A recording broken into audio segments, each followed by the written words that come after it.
Saúde, amada igreja, com a paz do Senhor. Agradeço a Deus pela oportunidade que Ele nos concede de estar aqui nesta noite. Quero aproveitar que os irmãos estão em pé e fazer leitura da palavra do Senhor no livro de Atos 2:42, que será a base da mensagem.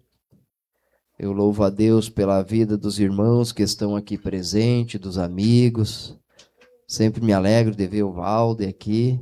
A gente, desde criança, se criando junto ali, estudando, na escola, na igreja. Também me alegro de ver aqui o irmão Dilson, sua esposa. Que Deus os abençoe grandemente. E aos demais, todos que estão aqui sempre lutando na casa do Senhor. E é uma honra também ter o irmão Ludovico aqui novamente. Passou por uns tempos meio enfermo, mas está aqui firme na presença do Senhor. Que Deus conserve o Senhor na saúde, com paz, com alegria, felicidade, cheio do Espírito Santo, irmão. Que Deus lhe conserve e conceda muitos dias de vida para estar nesta casa. Louvo a Deus pela minha família e pela família de cada um que se encontra nesta noite aqui. Vamos ler aqui Atos 2:42, que fala assim: e perseveravam na doutrina dos apóstolos e na comunhão uns com os outros, no partir do pão e nas orações. A igreja pode tomar assento. Esta noite a mensagem ela será uma mensagem de tom baixo, pois estou meio gripado, tomando uns remédios desde ontem. Eu gripe querendo pegar, então certamente a voz vai ser baixa. Quero também já aproveitar agora no início da mensagem para fazer uns convites aqui para o final da mensagem. Pedir para a irmã Débora e o pastor Darley louvar a Deus no final da mensagem. E enquanto eles estiverem louvando a Deus, então, para nós finalizar a mensagem, eu quero convidar o irmão Dilson para orar pela igreja, juntamente com o louvor. Enquanto louva, o irmão Dilson estará orando, e eu e o irmão Ludovico também estaremos auxiliando na oração aqui pela igreja. Não vamos buscar esta noite nada que seja em benefício próprio para nós. Vamos esta noite adorar a Deus, entregar o nosso culto no final a Deus, louvando, bendizendo a Ele, porque Ele merece toda a honra e toda a glória. Muitas vezes nós viemos na igreja só para pedir, para pedir aquilo que nos interessa. Mas vamos esta noite fazer diferente. O Senhor certamente nos entregará aquilo que nós precisamos, mas vamos nos devotar a Ele, e Ele nos recompense da forma que Ele assim o desejar. Entrando aqui na mensagem, quem escreveu aqui Atos 2:42 foi o apóstolo Pedro. Então, após Jesus ter subido ao céu, e os discípulos ficaram então aqui com a igreja, eles perseveravam na doutrina dos apóstolos, na comunhão e no partir do pão e com orações. Mas antes de nós chegarmos a este ponto, eu quero abordar algo que vai de onde o louvor das adolescentes falou.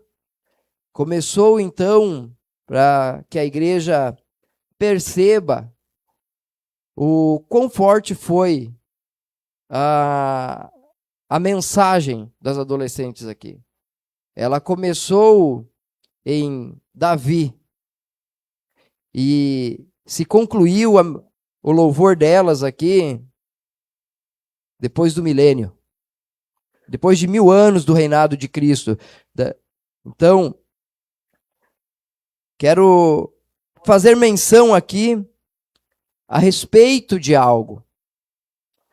Jesus, ele foi prometido lá quando Adão e Eva pecaram, que viria alguém que pisaria na cabeça da serpente. E passou-se por muitos anos, muitos períodos, muitas épocas, E eu preguei sobre Atos 2:42 aqui em 2023 por mais de 6 meses na igreja.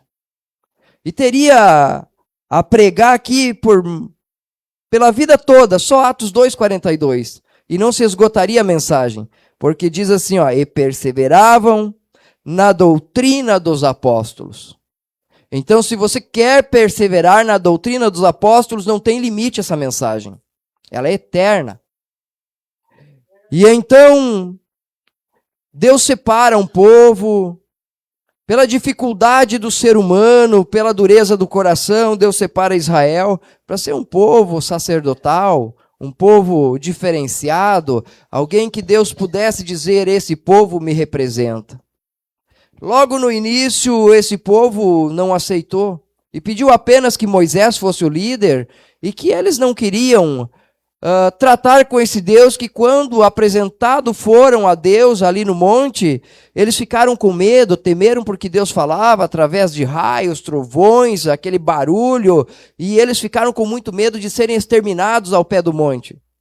Porque eles já haviam visto quanto Deus tinha feito ali no Egito quando eles saíram. Disseram, fala tu, Moisés, com Deus e tudo quanto disser nós faremos. Então era para ser uma nação sacerdotal. E Deus veio trabalhando. Deus não queria que tivesse reis na nação de Israel. Mas o povo, mais uma vez, pela dureza do coração, na época dos juízes, na época dos profetas, eles pediram que queriam um rei que fosse igual às outras nações. Fato é que Israel dividiu-se em dois. No início era Israel por completo com 12 tribos, logo adiante Israel divide-se na tribo de Judá e Benjamim ao sul, e as outras 10 ao norte tornam-se Israel, e se torna Judá, então, as 2 tribos do sul. 2 nações. Israel já não é mais uma nação, são 2 nações. Deus persevera a nação de Judá e mantém porque o projeto de Deus de enviar Jesus era através da nação de Judá. É uma história muito longa, muito comprida. Os irmãos conhecem a história da vinda do Messias, a vinda de Jesus. Jesus veio através das profecias dos profetas do Antigo Testamento e todas cumpriram-se em Jesus. Acontece que o povo estava em uma época de crise espiritual quando Jesus nasceu. Já fazia mais de 400 anos que Deus não falava com o povo ao qual ele havia escolhido. E muitos falsos cristãos se levantaram, só do vilarejo de Jesus foram mais de 70 famílias, lá da aldeia onde Jesus morava. Foram mais de 70 pessoas que se disseram em 400 anos que eram o Cristo. E nenhum deles eram falsos. E muitos, por outras regiões de Judá, se levantaram como Cristo e eram falsos. Os profetas já pregavam somente aquilo que os reis queriam ouvir. Não era o que o Senhor mandava. Afinal, Deus não estava falando com os profetas. Deus não estava mandando ninguém falar. Deus estava em silêncio. Mas os profetas, de uma forma, eles queriam estar aonde o rei estava, eles queriam ter uma boa vida, uma boa vivência. Alguns beduínos foram viver no deserto para se aproximar mais de Deus, porque viram que da forma que estava acontecendo ali, era só apenas bajulação, não era Deus que falava. E então Jesus vem, e quando ele vem como Cristo, ele não é aceito. Também temos que entender a dificuldade que estava de acreditarem no verdadeiro Cristo, porque muitos falsos cristos haviam se levantado. Mas nesse momento, Jesus, ele cresce em sabedoria, em conhecimento. E ele, aos 12 anos, ele sai de cena da história da Bíblia, e nós não vamos encontrar relatos dele por 18 anos. Ele estava se preparando para o seu ministério. E sabia ele que o ministério seria de curta duração. E ele, por ser um mestre por excelência, em 3 anos ele instituiu a igreja, ao qual até hoje, nos dias de hoje, nós estamos vivendo e levando esta mensagem, esta palavra, como igreja do Senhor Jesus Cristo, formada por Cristo. E então, a Bíblia levou-se, em média, 1.500 anos para ser escrita. Nós estamos hoje a 2.000 anos depois da conclusão da escrita da Bíblia. Nós temos manuscrito aqui de 3.500 anos atrás. Então, tem muitos assuntos que foram escritos em outras épocas para outros povos, e de falas diferentes, de culturas diferentes, mas que tudo nós podemos extrair, e quando estamos aqui, então, em comunhão, nós conseguimos trazer algo desta palavra para nós e atualizar ela para os nossos tempos, para os nossos dias, para a nossa cultura e para a nossa vida. E então aqui como comunhão, estarmos unidos no partir do pão, nas orações. O que significa partir do pão? Naqueles dias, para eles, era o alimento do dia a dia. Eles vendiam as suas propriedades e entregavam ao pé do sacerdote, ao pé dos profetas, ali, dos discípulos de Jesus. E os discípulos devolviam a cada pessoa que levava aquele valor, devolvia conforme a necessidade para aquela família viver. Por isso eu te convidei essa noite para somente adorar a Deus, porque Ele vai devolver a você aquilo que você precisa. Não é aquilo que você quer, mas sim, Ele vai devolver aquilo que você precisa para a sua vida. Por isso, nessa noite, nós só vamos adorar e exaltar a Ele, porque Ele é quem merece a honra, a glória. E nós vamos ver que quando Jesus volta, então, ao seu ministério, aos 30 anos de idade, Ele precisou aprender muita coisa. Ele era um ser humano, Ele deixou o esplendor da sua glória lá no céu. Ele não trouxe o conhecimento de Deus, dele mesmo sendo Deus. Ele esvaziou-se de si lá no céu e desceu em forma de ser humano. Ele trouxe apenas com ele a sua divindade. A sua divindade ele trouxe, como Deus. Ele desceu à terra. Mas ele precisou, como ser humano, aprender a caminhar, correr, falar. Precisou ser instruído.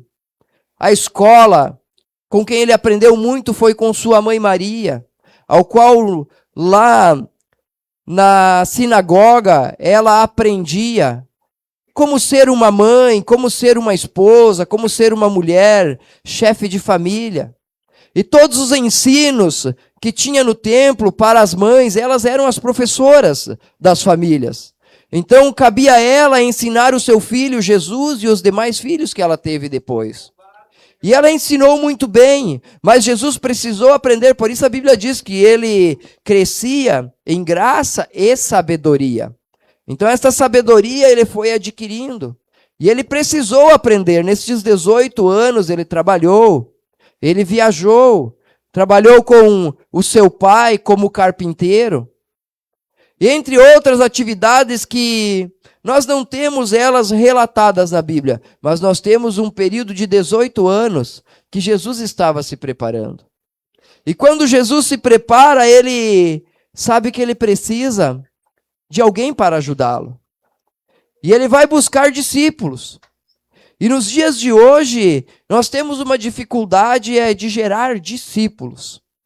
Nós precisamos fazer discípulos porque é quem ficará em nosso lugar para levar aquele conhecimento do qual nós temos.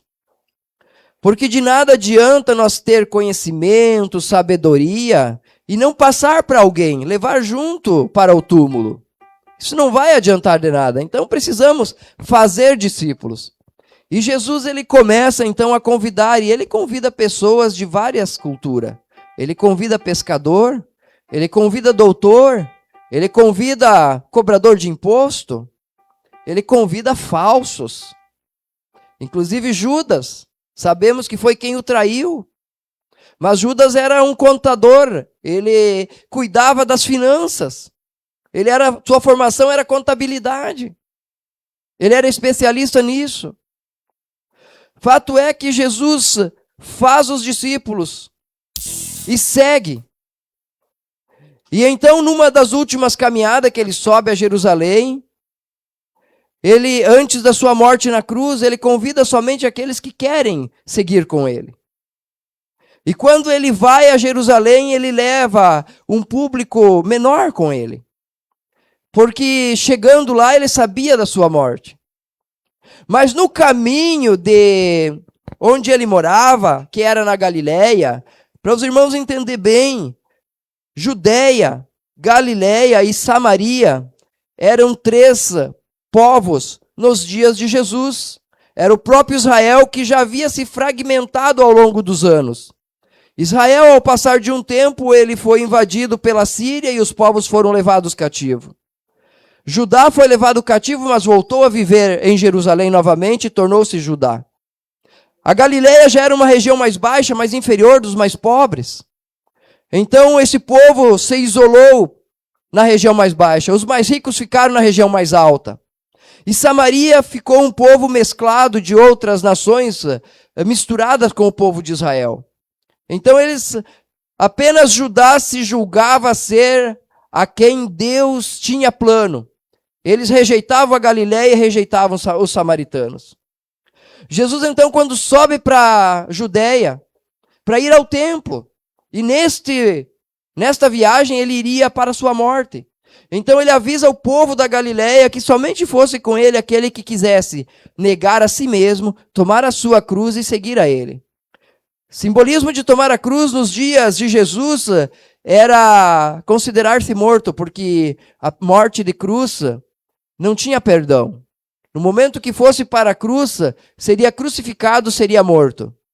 Então significa, nos dias de hoje, morrer para o mundo. Aquele que aceitou tomar a cruz, negar a si, negar os seus desejos, e morrer-se para o mundo e voltar-se somente para a igreja, só para Cristo.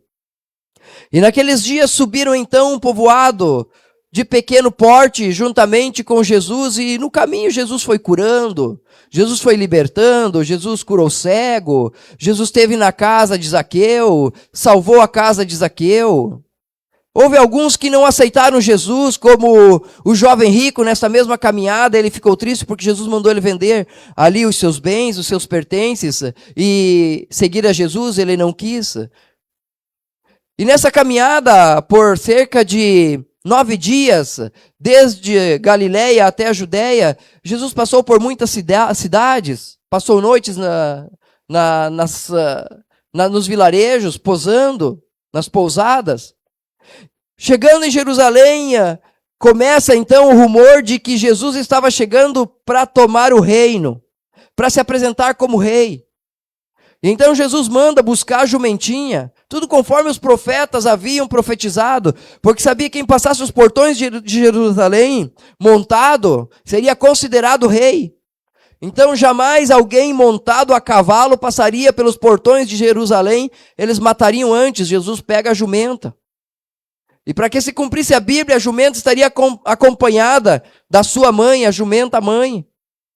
E ele manda então os seus discípulos buscarem, se alguém perguntasse para que estava buscando aquela jumenta, pegar essa jumenta de alguém que era dono, e eles iriam buscar. E quando buscam, o dono pergunta: para que vocês querem levar minha jumenta? E eles dizem: o mestre precisa. Ele vai entrar montado em Jerusalém, ele é o novo líder, é o novo rei que está chegando.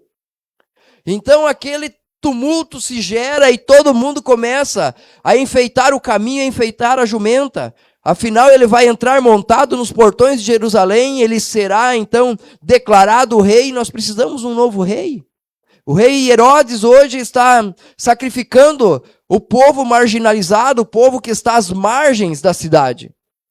Ele está cobrando pesados impostos, ele não investe em infraestrutura. Nós queremos um novo rei. E começam então a gritar: Hosanas, Hosanas, aquele que havia de vir e veio e está conosco, o nosso novo rei está chegando. E a multidão começa a aplaudir, e já não é mais a multidão da Galileia, agora é a multidão da Judéia, de Jerusalém, que entra com ele nos portões. Era muita gente aclamando ele como rei, e quando ele passa pelos portões, acreditavam que ele ia a Pilatos, que ele ia a Herodes, para ali pedir o seu reino, buscar ali a cadeira de rei, de governante da cidade. Mas não, ele passa pelo portão e Pilatos e Herodes ficam olhando. Mas o que esse homem quer? Montado em uma jumenta, nem um cavalo decente não trouxe para entrar na cidade. E se fosse a cavalo, nós teria matado antes de entrar. Mas quando Jesus entra, ele diz: eu vou para a casa do meu pai. Ele vai para o templo. Ele não vai para o palácio do governo. Ele vai para o templo. Porque o reino dele não é deste mundo. O reino dele é celestial. Ele haverá de vir, sim, para governar a terra. Mas o reino dele é eterno, é celestial. E então, quando ele chega no templo, os irmãos conhecem a história. Ele não tinha nenhum crime cometido para ser morto. Mas ele sabia que seria morto naquela ocasião. Era festa de Páscoa. Eles estavam uma semana antes da festa de Páscoa. Uma celebração histórica do povo de Israel, do povo de Judá, que era a saída lá do Egito. Era a festa de Páscoa. Era a comemoração da noite anterior, eles serem libertos da escravidão lá do Egito. E então, ele começa a ver aquelas cenas no templo, um comércio, onde a presença de Deus já não estava mais ali. Há mais de 400 anos, a glória de Deus havia se retirado do templo e estava no Monte das Oliveiras. A glória do templo, ela começou a sair lá do Santo dos Santos e parou no portão do templo. E ninguém fez nada para a glória permanecer ali. Os sacerdotes não fizeram nada. E a glória de Deus se retirou e foi parar no portão da cidade. E os sacerdotes nada fizeram para que a glória de Deus permanecesse na cidade. E a glória de Deus se retirou e foi para o monte. E lá no Monte das Oliveiras ficou a glória de Deus. E a cidade não tinha mais glória. Só tinha interesses pessoais ali naquela cidade. Interesses financeiros. E o templo estava tomado de comércio, de negócios, de venda. Não podia mais sacrificar um animal que se levava de casa, como era a instrução dada por Moisés, que era para levar o melhor novilho, o melhor cordeiro, era para levar para ser oferecido ao templo. E haviam várias ofertas, havia a oferta que deveria ser queimado o animal inteiro, dependendo do pecado. Havia a oferta que, dependendo do pecado, poderia ser queimado apenas as partes que não eram comida, e as partes que eram de comer poderia ser comida pelos sacerdotes e por quem estivesse lá. Mas o fato é que eles começaram a dizer que estava errado, porque o povo estava levando animal impuro, e que eles tinham que, eles mesmos, vender o animal para aquele que quisesse pedir perdão. Então chegava um cidadão lá e pedia: eu quero comprar uma pomba para fazer o sacrifício. A pomba deles tinha um valor muito maior do que a pomba que tinha no valor da casa desta pessoa. Precisava talvez ele vender 10 pombas para comprar uma ali no templo. Precisava também o dinheiro ser um denário, poderia ser qualquer dinheiro do local onde eles moravam. Tinha que passar pela casa de câmbio, também era dentro do templo. Tinha o fazendeiro que tinha os animais, as ovelhas. Tinha que comprar então esse animal do fazendeiro, que também era um dos sacerdotes do templo. Virou um gigante comércio o templo. E Jesus chega lá e começa a quebrar tudo. Ele vira as mesas. E ele disse que a casa do Senhor não era casa de negócios. A casa de meu pai não é casa de negócios. É lugar de tratar assunto dos céus. E a partir dali deliberaram a morte de Jesus. Não tinha ainda crime o suficiente para ir para a cruz do Calvário. E até então ali, o povo estava animado uma semana antes da Páscoa, e Jesus virando o templo. O povo estava aplaudindo. Chegou o nosso homem que vai representar a nós agora, será o novo rei. E então, quando deliberaram a prisão de Jesus, Jesus se retira e vai, então, para a casa dos amigos, aonde ele havia ressuscitado Lázaro, em Betânia. Ele vai para Betânia. um dos sacerdotes vai até a Betânia para falar com Jesus, reconhecendo que Jesus era o mestre. Ele sabia que Jesus era vindo da parte de Deus. Mas, no entanto, Jesus precisava ser entregue. Há uma combinação com Judas, dos sacerdotes que queriam prender Jesus. E Judas disse, eu ajudo. Vocês me pagam aí um certo valor e eu consigo ajudar. Eu dou um beijo nele e vocês vão saber quem eu beijar é ele. E é nessa história que Jesus é entregue. Mas quando eles vão prender Jesus, Jesus vem prontamente, chega e diz, eu me apresento, eu estou aqui. Pedro, esse homem que estava aqui agora reunido com a igreja, perseverando na comunhão, antes ele, irado, investiu contra um dos soldados, cortou a orelha do soldado chamado Malco. E Jesus imediatamente o devolve a orelha, coloca no lugar e faz o milagre ali. E ele é curado. E mesmo assim levam Jesus preso e tentam buscar crime em Jesus. Mas nesse momento, quando prenderam Jesus, o povo fica quieto de novo. Eles estavam gritando, Hosanas, Hosanas, aquele que havia de vir e que veio e que seria o nosso rei. O povo para de gritar, bom, se prender o cara que seria o nosso rei, para matar nós é a coisa mais fácil que tem. Vamos ficar quieto. E começou a haver o temor, o medo. E os discípulos de Jesus já começam a se esconder também, já não começam a dar mais as caras.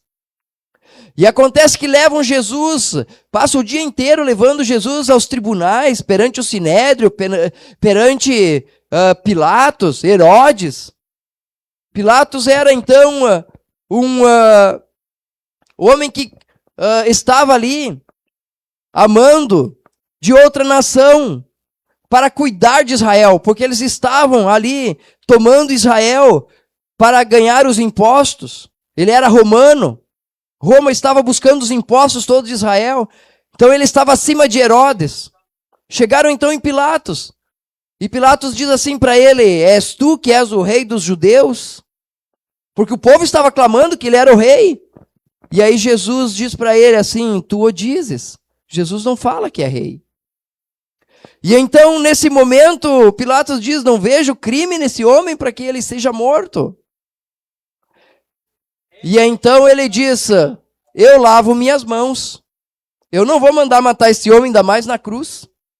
E outra, a festa de vocês já vai começar. Eu não sou judeu, eu sou romano, mas a festa de vocês já vai começar, é sexta-feira já. Está próxima a Páscoa para começar a festa, vocês querem ficar nessa bagunça? Então é o seguinte, eu vou dizer, eu tenho 3 homens para executar hoje. Tenha Gestas, Dimas e Barrabás. Esses 3 serão executados hoje. Eu quero saber se vocês querem trocar, então, um desses 3 homens por esse daí. Se vocês quiserem, o problema é de vocês, não é eu que estou mandando para a cruz. Aquele povo que gritava que Jesus era o Hosana, o rei que estava vindo em nome do Senhor, já estava gritando agora, solta Barrabás, prenda ele e mata ele. Para ver como é o povo humano, como é o ser humano, como é a humanidade. Em menos de uma semana, trocaram ele por um ladrão, um salteador, um marginal, e colocaram ele na cruz. E assim feito, morto na cruz do Calvário, ressuscitou ao 3º dia. E o ministério de Jesus começa. A partir dali, Pedro nega Jesus. Pedro estava com medo. Mas quando eles são revestidos do Espírito Santo ali, no dia de Pentecostes, que Jesus foi ao céu e enviou o Espírito Santo, Pedro agora ele prega no templo que Jesus havia quebrado tudo, virado tudo. Pedro volta cheio do Espírito Santo, prega e a alma se converte e ele começa a pregar. Naquele dia, 3.000 almas se converteram naquela pregação de Pedro ali, no dia de Pentecostes. Pedro segue ali em Jerusalém, Pedro é galileu. Vamos lembrar que Pedro, ele não é bem visto na Judéia porque ele é galileu. E ele está pregando na Judéia. Ele está pregando para o povo judeu, pelo Jesus que mataram, mas que ressuscitou e que foi ao céu. É esse Jesus que Pedro está pregando. Mas os sacerdotes ali, os chefes da sinagoga, do sinédrio, que seria ali o ponto mais alto, o sinédrio é o ponto mais alto ali da corte, da onde eles julgavam o povo, dos juízes. E levam então, começam a olhar a Pedro e João, que eram os que mais estavam pregando e transformando as pessoas, levando as pessoas à transformação. E um certo dia Pedro e João chegam no templo, e o que acontece na chegada deles ali? Eles curam uma pessoa que há mais de 40 anos era paralítico na porta do templo, era levado quase todos os dias para pedir dinheiro, pedir esmola. Não tinha um auxílio do governo, então o povo ajudava dando esmola. E este homem é curado e é reconhecido pelos sacerdotes. É reconhecido pela alta cúpula, pela corte, que eles foram curados. E perguntam para Pedro, tu fez uma magia, uma feitiçaria? O que tu fez por esse homem? E Pedro diz, eu curei ele em nome daquele que vocês mataram na cruz do Calvário. Foi no nome dele que este homem ficou curado. E eles queriam também matar Pedro e João, mas não tinham também crimes que eles tivessem cometido. Começou-se a perseguição na igreja, mas eles não desistiram. A perseguição foi tanta que eles acabaram por serem mortos também, sendo levados à cruz. João não foi morto, Pedro foi morto de ponta cabeça na cruz, foi crucificado. João foi levado para a ilha de Patmos para morrer, mas ele foi colocado dentro de uma caldeira de óleo fervendo e tiraram ele todo queimado, a pele dele se desfez toda, largaram na ilha de Patmos para ele morrer lá. Ele não morreu, ele continuou escrevendo as cartas da Bíblia, o Apocalipse. Foi lá que ele teve as visões do Apocalipse e ele escreveu. A igreja seguiu e segue os nossos dias, mas Jesus disse que ele voltaria. No dia que Jesus foi assunto ao céu, ele estava entre meio os seus discípulos, e dali ele subiu, e o povo ali, os discípulos estavam inconformados, pedindo que ele voltasse, e então um ser de branco desceu ali e falou com eles, varões galileus, não havia de acontecer que ele subisse para que o Espírito Santo viesse? Mas nas mesmas nuvens que ele subiu, ele também há de vir. E se ele prometeu que instituiria sua igreja na terra, assim o fez. Se o que ele prometeu, ele cumpriu. Então a promessa da volta dele também será real. Ele prometeu que voltará e levará quem? A igreja. Mas qual é o sentido da igreja, então? Estar aqui hoje é apenas para morar no céu? Apenas para descansar o resto da eternidade com Jesus? Não, existe um plano que lá no início, na fundação do mundo, Deus tinha um plano que o homem vivesse em um jardim, aonde tudo se produziria com quantidades, com qualidade, uma vida mansa, uma vida boa. Deus tem esse plano ainda para o futuro. E quem está incluído para governar este mundo do futuro é a igreja. A igreja há de governar este mundo. O nosso intuito hoje de estar aqui é poder estar juntamente com Cristo lá, conforme as adolescentes aqui cantaram. Que Ele vai reger as nações. Jesus vai reger as nações. Ele é o rei que veio. Mas que o reino dele ainda acontecerá aqui na terra. Ele regerá as nações. E quem estará auxiliando ele? Assim como hoje, cada nação tem o seu governo. E no seu governo é cheio de pessoas auxiliando. São deputados, senadores, prefeitos, vereadores, presidente, tribunais. Quem ajudará a reger as nações junto com Jesus? Jesus será o rei. E aqueles que estão na igreja, os crentes, a igreja, serão os auxiliares de Jesus. É por isso que ali a mãe de João, ela diz para Jesus: eu quero que os meus 2 filhos estejam ao teu lado, para governar o quê? O reino. Qual reino? Esse que virá. Um do lado direito e um do lado esquerdo. E Jesus disse: quanto a estar do lado direito e do lado esquerdo, compete a Deus, ao meu Pai. Ele dirá quem estará ao meu lado. E é nesse momento, então, a igreja será arrebatada. Para quê? Para julgar, então, haverá um tribunal da igreja, de Jesus com a igreja, aonde ele vai avaliar cada irmão, cada cristão. Qual será a avaliação? Primeiro, no tribunal de Cristo, ele vai ver as obras. Quem mais trabalhou por mim na face da terra? Esse que mais trabalhou mais perto de mim vai ajudar a reger as nações. Isso é real, isso é bíblico, está na Bíblia. Precisamos ter esse conhecimento amplo. A igreja sendo arrebatada terá 7 anos ali no céu, enquanto a grande tribulação acontecerá aqui na terra. O povo que ficou sendo assolado, o povo de Israel sendo assolado, a igreja estará no céu, passando pelo período, junto com Cristo, deste tribunal, onde terá obras. Quem fez obras de ouro será justificado por obras de ouro. Aquele que fez as obras em nome de Deus, aquele que fez as obras de prata em nome de Jesus, aquele que fez as obras em bronze, aquele que tem as obras de palha, de feno, de madeira, que serão queimadas, todas passarão pelo fogo.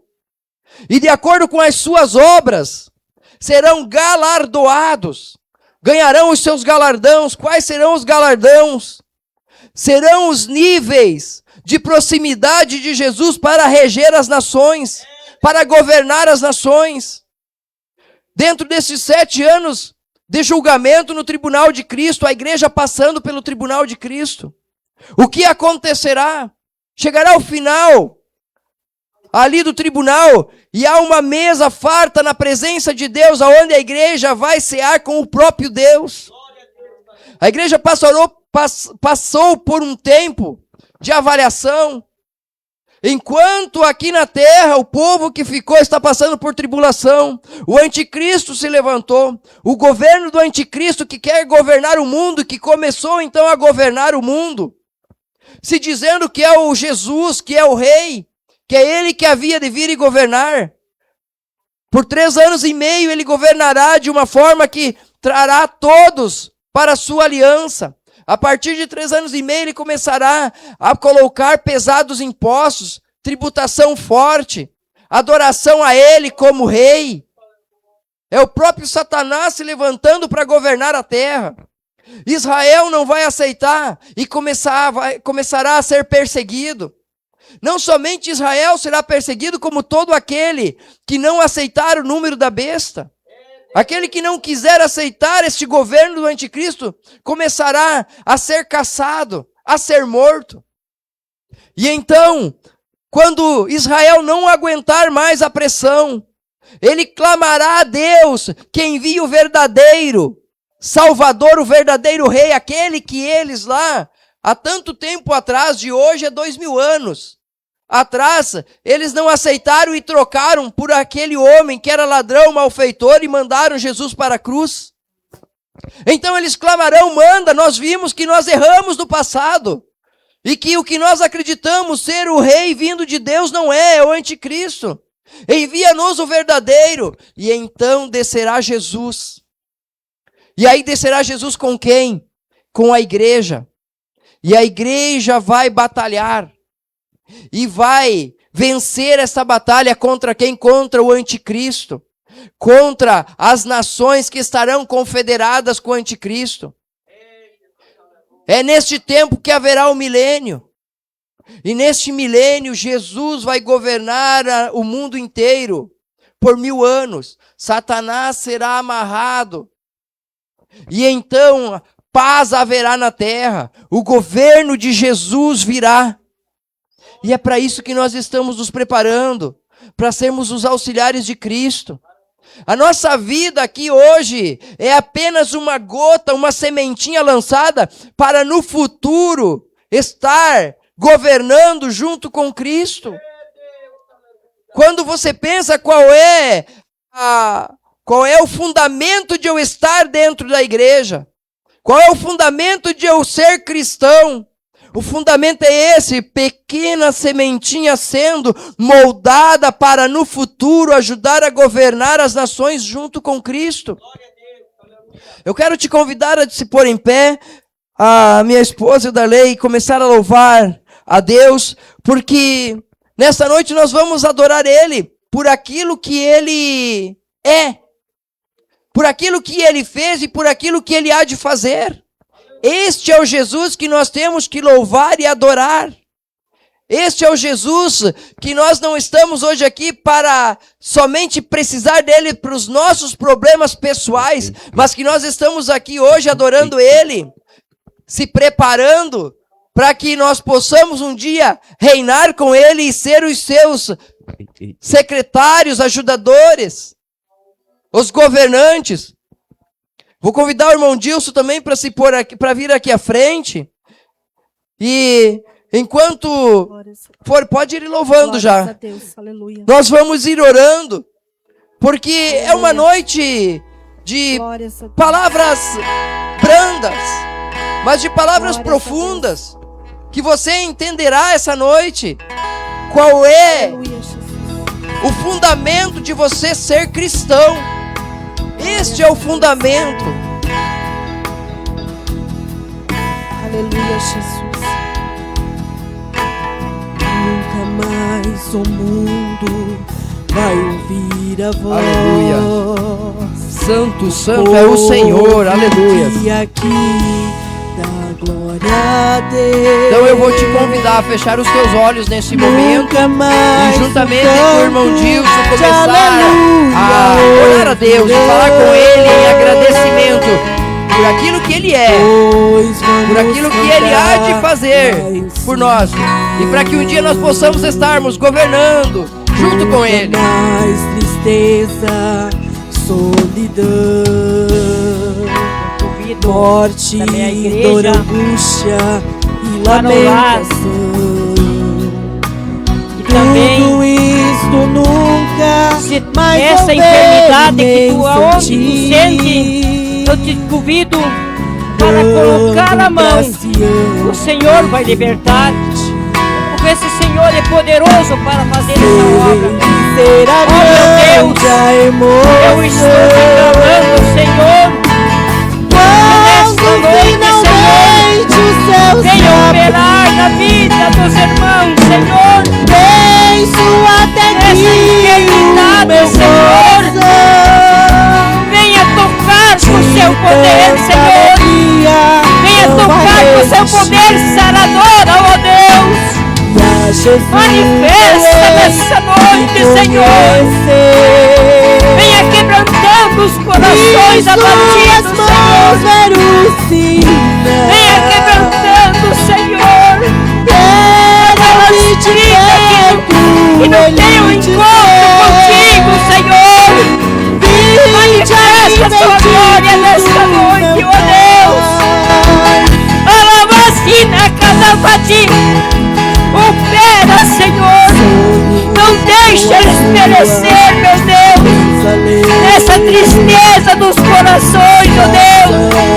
Manifesta a tua glória nesta noite, Senhor. Manifesta, Senhor. Manifesta a tua glória, Senhor. Glória, glória. Glória, glória. Glória, glória. Opera, Senhor. Opera, ó Deus. Ajuda teus filhos, Senhor, que eles são necessitados, ó Deus. Opera, Senhor. Opera, Senhor. Glorificado seja teu nome, ó Deus. Deus misericórdia, Senhor. Os seus olhos contemplar, de felicidade vou chorar. Aleluias, aleluias. Pode Pode chorar na presença de Deus esta noite. Pode adorar a Ele, porque Ele merece toda a honra, toda a glória. Continue louvando e adorando o Todo-Poderoso, meu coração, o Rei dos Reis e Senhor dos Senhores. e tanta alegria. Ele regerá as nações. Ele que esteve presente na fundação do mundo. Ele que está presente nesta noite, através do Espírito Santo. Eu peço, Pai, nesta noite, renova a tua igreja. Reaviva, reacende, Senhor, as chamas espirituais da tua igreja. Venha, Senhor, o teu reino sobre nós. Faça-se o teu querer e a tua vontade. Unge, Senhor, a tua igreja nesta noite com o óleo do céu, para que possamos ter um renovo espiritual em nossas vidas. Levanta, Senhor, jovem cheio do Espírito Santo nesta casa. Levanta, Senhor, anciões experientes para ajudar o pastor nesta igreja. Enche esta casa de bênção, para que seja o futuro da nação. E abençoa esta cidade. Abençoa, Senhor, este bairro. Pai querido e Pai amado, entregamos em Tua presença este maravilhoso culto. Elevo cada um, Pai, perante Ti nesta noite, que aqui esteve, que ouviu a Tua palavra. Senhor, esta palavra saradora, esta palavra que cura, esta palavra que liberta, ela foi pregada, Senhor. E é ela que nós vivemos e vivenciamos, porque é a palavra que salva, é a palavra que liberta e que batiza, Pai. Entregamos as nossas vidas nas Tuas mãos perante o Teu altar, Senhor. Amém. Amém. Glórias a Deus.